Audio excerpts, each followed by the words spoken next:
Olá, meu nome é Ravi Pacheco e nesse vídeo eu vou te apresentar o Museu da Cidade, lugar que já foi residência do governador João Pessoa Cavalcante Albuquerque, neto do então presidente Epitácio Pessoa.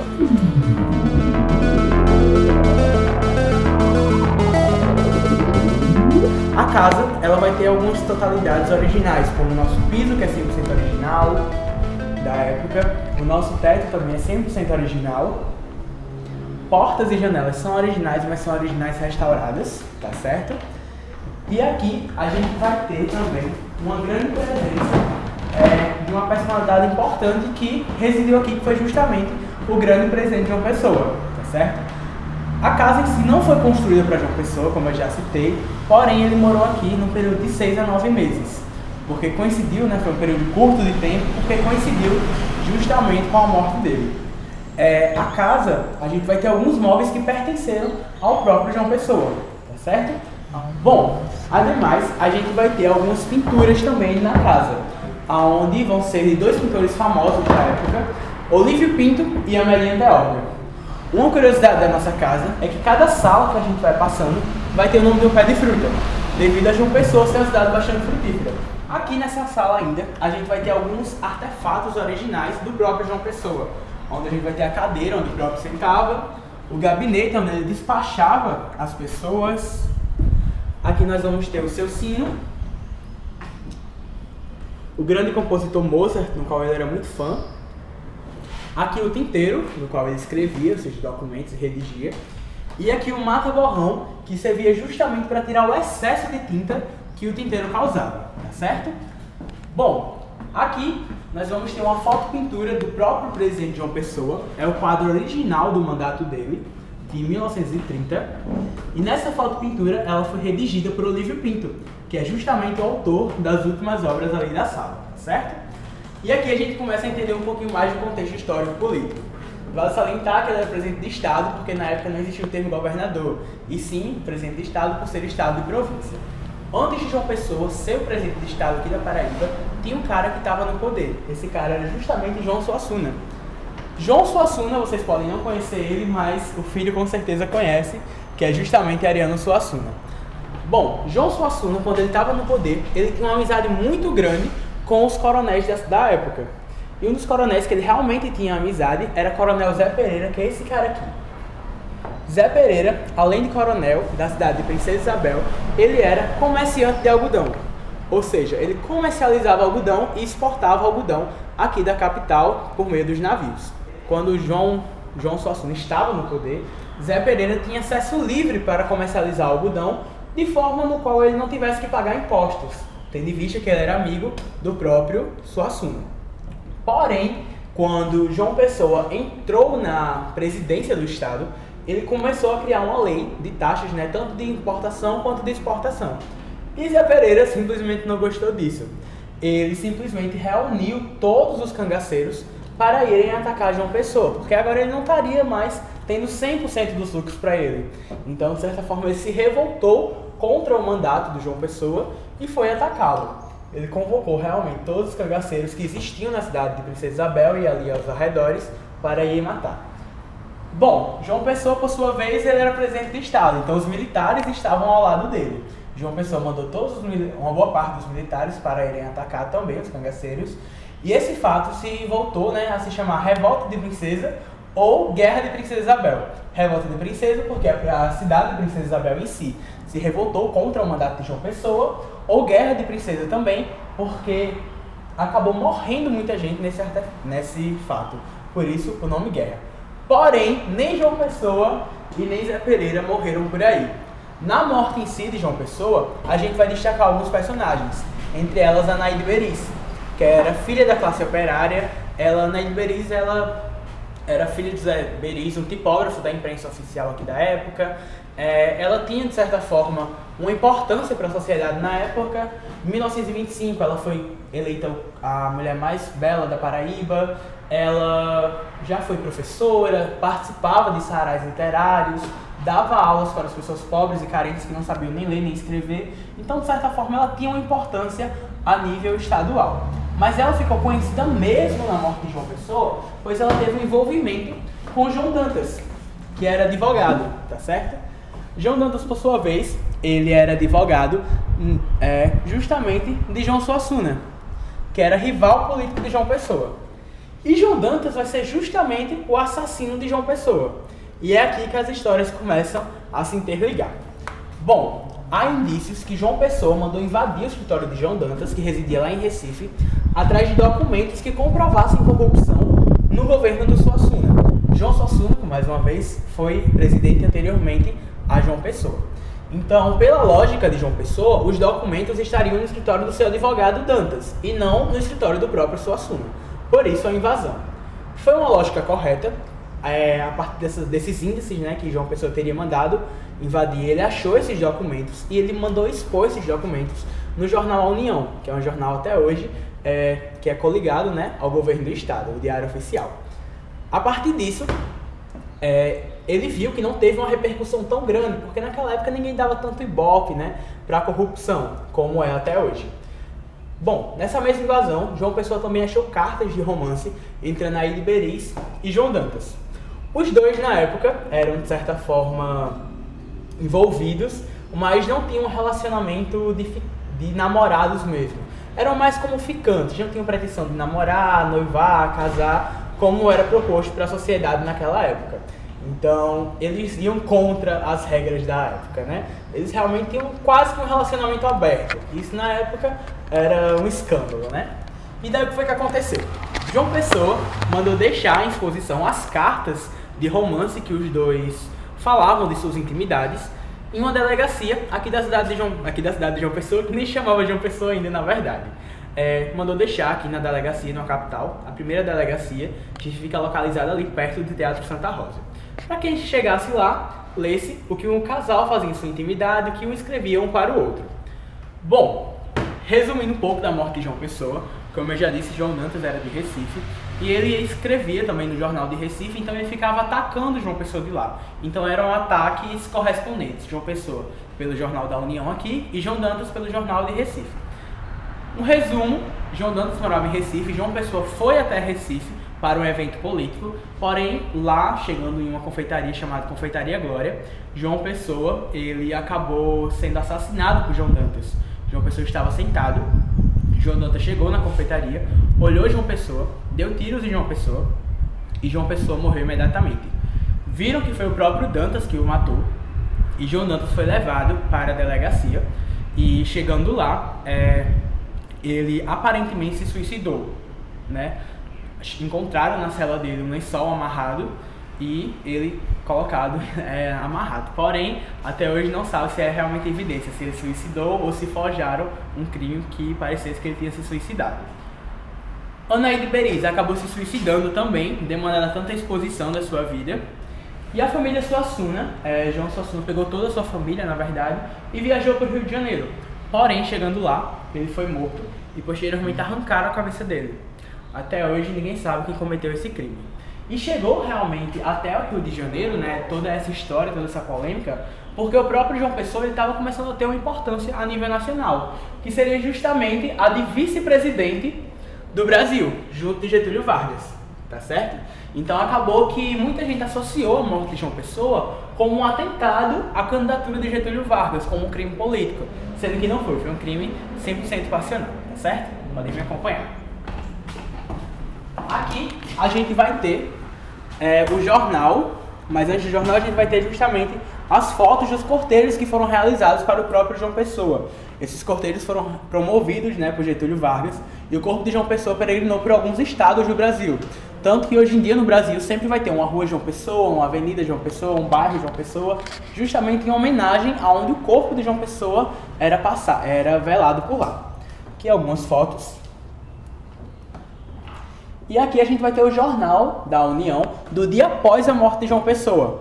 A gente consegue perceber algumas características da escrita que hoje em dia a gente não vê mais, né? Como órgão com M, oficial com 2 Fs, o Paraíba com HY, o próprio Pessoa com acento, o ontem com H. Aqui é a sala jaqueira.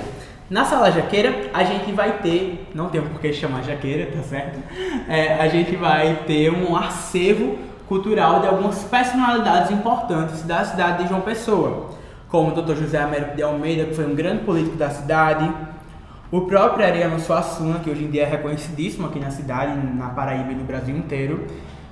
Dr. Napoleão Laureano, junto com a doutora Eudésia Vieira, que juntos construíram, né, o Hospital Referência em Câncer do Nordeste, o Hospital Napoleão Laureano. Aqui a gente vai ter o relógio de bolso do primeiro morador da casa, o Tranquilino Monteiro, que era justamente o comerciante de algodão que aqui habitava, tá certo? Aqui na parede a gente vai ter o estandarte da tribo dos índios africanos, que é uma tribo de índios que desfila todos os anos aqui na cidade de João Pessoa. Além disso, a gente também vai ter o cocar deles, onde um índio só coloca na cabeça e sai desfilando durante o período de carnaval. Uma pessoa só leva? Isso. Aqui a gente tem um local de colocar a cabeça, ó. Ele coloca a cabeça aí e sai desfilando, certo? Nas televisões, a gente vai fazer um panorama de João Pessoa de ontem e de hoje. Então aqui são fotos, vídeos e capturas da época desde 1940 até os anos 2000. Então aqui a gente vai ter a Lagoa Antiga e algumas outras imagens também. Os bondes que existiam lá na Avenida Cruz das Armas. E aqui João Pessoa já de hoje, né, vista de cima, a partir de imagens por drone aerodinâmicas.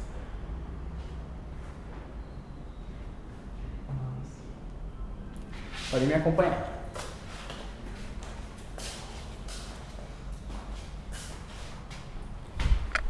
Bom, aqui a gente vai ter uma exposição de Antônio Davi, que é justamente um fotógrafo da cidade de João Pessoa, onde ele vai fazer um panorama de fotos, uma exposição, né, de João Pessoa, das pessoas, na verdade, no seu dia a dia.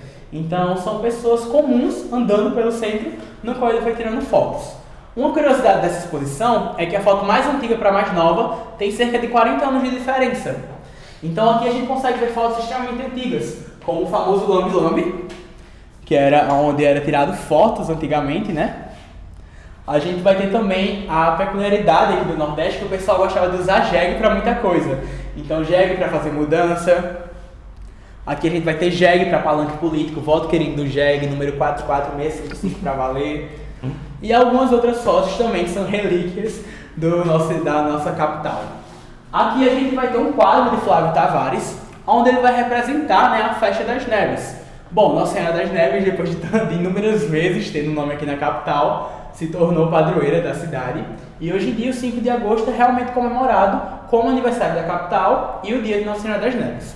Antigamente, esse quadro vai mostrar, na verdade, como funcionava a festa, que é realmente esse caos que está aqui nessa foto, né? Onde se misturava tanto a parte religiosa quanto a parte profana da festa, né? E aqui a gente vai ter realmente a monga, trem fantasma, o cachorro quente de nega, as maçãs do amor, que são algo tipo da Festa das Neves, o tiro alvo estrela, carrossel, roda gigante.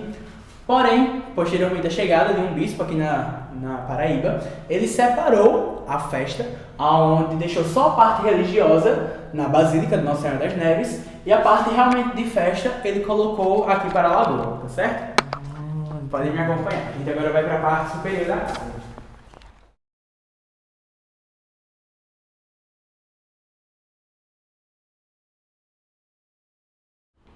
Então, pessoal, aqui a gente vai ter um quadro de Tercles Silva, que é um aerofotógrafo da cidade de João Pessoa, e ele tirou essa foto, é uma foto bem recente na verdade, é no ano de 2021.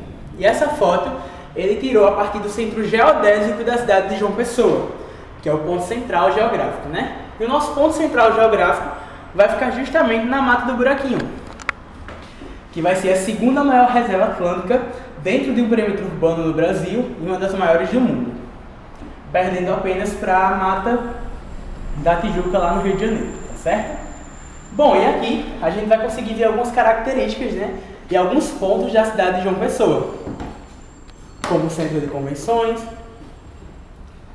aqui o shopping de Mangabeira, parte da Estação Ciência e Farol de Cabo Branco, o Sky Bar, o bar mais alto do Nordeste, muito reconhecido. Aqui toda a extensão territorial da UFPB. Então a UFPB pega isso aqui tudinho, como extensão territorial. Questão de localização da gente mesmo. A gente sempre vai procurar o Parque Solano Lucena, que é esse aqui. E subindo mais um pouquinho, a gente chega na Praça Independência, que é onde estamos localizados atualmente. Por uma questão mais histórica mesmo, a gente percebe aqui que a extensão litoral da cidade de João Pessoa é bastante vasta. Porém, ela é completa e de pedras e corais, ou seja, nenhuma embarcação ou nenhum navio, caravela consegue adentrar a cidade de João Pessoa justamente por essa composição de pedras e corais. Então os portugueses eles já tinham essa dificuldade para entrar aqui. E daí foi justamente uma dessas cidades, né, que não iniciou-se da orla, e sim do centro. Justamente por esse motivo, porque eles não conseguiam adentrar pela orla. Então eles adentraram por aqui, pelo cruzamento entre o mar e o Rio Paraíba. Então eles vieram por aqui, foram até o afluente entre o Rio Paraíba e o Rio Sanhauá. E João Pessoa nasceu daqui, ó, das margens do Rio Sanhauá. João Pessoa nasceu das margens do Rio Sanhauá para o litoral, tá certo? E aí que é o Hotel Globo nessa parte? Isso aí mesmo, né? O Porto de Capim, Hotel Globo, tá certo? Podem me acompanhar.